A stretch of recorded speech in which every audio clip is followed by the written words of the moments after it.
शान्ताकारं भुजगशयनं पद्मनाभं सुरेशं विश्वाधारं गगनसदृशं मेघवर्णशुभांगं लक्ष्मीकान्तं कमलनयनं योगिभिर्ध्यानगम्यं वंदे विष्णुं भवहरणं सर्वलोकैकनाथं। प्रिय मित्रों, भविष्य दर्शन चैनल में आपका हार्दिक स्वागत है। आज हम बात करते हैं कार्तिक महात्म्य के 11वें अध्याय की बात। कल हमने 10वां अध्याय किया था, जिसमें जलंधर द्वारा देवताओं के ऊपर विजय प्राप्ति बताई गई थी। आज 11वां अध्याय है, जिसमें सभी देवता गण भगवान विष्णु से प्रार्थना करते हैं। नारद उवाच पुनर्दैत्यं समायान्तं दृष्ट्वा देवास वासवाः भयप्रकम्पिता सर्वे विष्णुं श्रोतुं प्रचक्रमुः। नारद जी ने कहा कि जलंधर राक्षस को फिर आता हुआ देखकर सभी इंद्र आदि देवतागण भय से कांप गए, भगवान विष्णु की स्तुति करने लगे। देववृंद बोले कि हे भगवान, आप मत्स्य, कूर्म आदि कितने ही अवतार धारण कर अपने भक्तों के कार्य करने के लिए उद्यत रहते आए हैं और सर्वदा दुखियों के दुखों का नाश करते आए हैं, तथा ब्रह्मा, विष्णु और शिव रूप धारण कर संसार की उत्पत्ति, पालन तथा संहार करते आए हैं। गदा, शंख, पद्म और तलवार अपने हाथों में धारण किए हैं। ऐसे भगवान, आपको नमस्कार है। आप श्री लक्ष्मी के पति, दैत्यों के विनाश करने वाले, गरुड़ पर सवारी करने वाले, पीतांबरधारी, यज्ञ आदि समस्त क्रियाओं को परिपूर्ण करने वाले और विघ्नों को दूर करने वाले विष्णु भगवान इस प्रकार आपको बारंबार प्रणाम करते हैं। हे विष्णु, आप राक्षसों से पीड़ित देवताओं के दुख रूपी पर्वत के लिए वज्र के समान हैं। आप शेष रूपी सैया पर शयन करते हैं। सूर्य तथा चंद्रमा ये दोनों आपके नेत्र हैं। इस प्रकार स्वरूपधारी आपको हमारा बारंबार प्रणाम है। नारद जी ने कहा कि जो प्राणी इस संकट को नाश करने वाले स्तोत्र का पाठ करेगा, वह विष्णु भगवान की कृपा से कभी भी दुखी नहीं होगा। देवतागण इस प्रकार विष्णु भगवान की स्तुति करने लगे। तब विष्णु भगवान को देवताओं की विपत्ति का ज्ञान हुआ। विष्णु भगवान तुरंत सैया से उठकर खड़े हुए। क्रुद्ध और उदास होते हुए गरुड़ पर सवार होकर लक्ष्मी से कहने लगी। श्री भगवान ने कहा, तुम्हारे भाई जलंधर ने देवताओं को बहुत कष्ट दिया है। देवताओं ने मुझे युद्ध के लिए बुलाया है, अतः शीघ्रता पूर्वक मैं वहां जाऊंगा। लक्ष्मी जी ने कहा, हे नाथ, हे कृपानिधि, मैं आपकी प्यारी पत्नी हूँ। यदि मैं सर्वदा आप में भक्ति रखती हूँ, तब आप मेरे भाई को युद्ध में कैसे मार सकेंगे। भगवान ने कहा कि शिवजी के अंश से उत्पन्न होने के कारण, ब्रह्मा के वरदान के कारण तथा तुम्हारी प्रीतिवश जलंधर मेरे वध योग्य नहीं है। नारद जी ने कहा कि विष्णु भगवान लक्ष्मी जी से ऐसा कहकर गरुड़ पर आसीन हुए। शंख, चक्र, गदा और तलवार धारण किए हुए दैत्यों से युद्ध करने के लिए विष्णु भगवान शीघ्रता से जहां देवतागण स्तुति करते थे वहां जा पहुंचे। तदनंतर गरुड़ के पंखों द्वारा प्रताड़ित, वायु के वेग से पीड़ित होकर दैत्यगण आकाश में उड़ने लगे।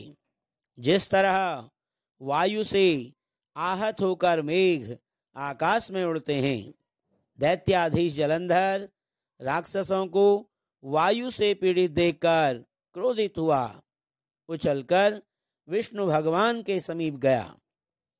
विष्णु भगवान तथा जलंधर में घोर युद्ध हुआ। बाण वर्षा से आकाश मंडल ढक गया। तब विष्णु भगवान ने अपने बाणों से जलंधर की पताका, छत्र, धनुष तथा घोड़ों को काट दिया और जलंधर की छाती में एक बाण मारा। बाण से घायल जलंधर क्रुद्ध होकर गदा को हाथ में लेकर उछला और गरुड़ के मस्तक में प्रहार कर उसे पृथ्वी पर गिरा दिया।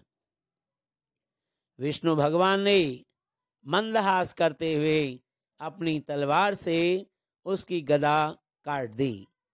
इस बीच में जलंधर ने विष्णु की छाती में एक दृढ़ घूंसा मारा। इसके बाद महाबलशाली दोनों वीर अपने प्रहार से पृथ्वी को निनादित करते हुए बाहुयुद्ध, मुष्टि प्रहार और जंघों द्वारा मल्ल युद्ध करने लगे। इस प्रकार दोनों ने सुंदर मल्ल युद्ध किया। ततः प्रतापी विष्णु भगवान ने कहा, हे दैत्यराज, तुम्हारे पराक्रम से मैं बहुत प्रसन्न हूँ। तुम अभीष्ट वर मांगो। जो देने के योग्य न भी होगा वह भी मैं तुम्हें दूंगा। जलंधर ने कहा, हे भावुक, यदि आप मेरे ऊपर अत्यंत प्रसन्न हैं तो मुझे यह वरदान दीजिए कि आज मेरी बहन और अपने समस्त गणों के साथ आप मेरे घर में निवास कीजिए। नारद जी ने कहा, विष्णु भगवान, ऐसा ही होगा। यह कह करके समस्त देवताओं और लक्ष्मी के साथ जलंधर की पुरी में गए। जलंधर देवताओं के स्थान पर दानवों को बैठाकर फिर पृथ्वी पर लौट आया। देवता, गंधर्व तथा सिद्धों के पास जो श्रेष्ठ रत्न थे उन सब को उसने वश में करके सागर पुत्र जलंधर बड़े आनंद पूर्वक निवास करने लगा। पाताल लोक में महापराक्रमशाली निशुंभ को बैठाकर शेष नाग आदि को भी पृथ्वी तल पर ले आया। देव, गंधर्व, सिद्ध, सर्प और राक्षस तथा मनुष्यों को अपनी प्रजा तथा अपने नगर का नागरिक बनाकर त्रैलोक्य पर शासन करने लगा। जलंधर देवताओं को अपने अधीन कर धर्म से पुत्रों की तरह प्रजा का पालन करने लगा।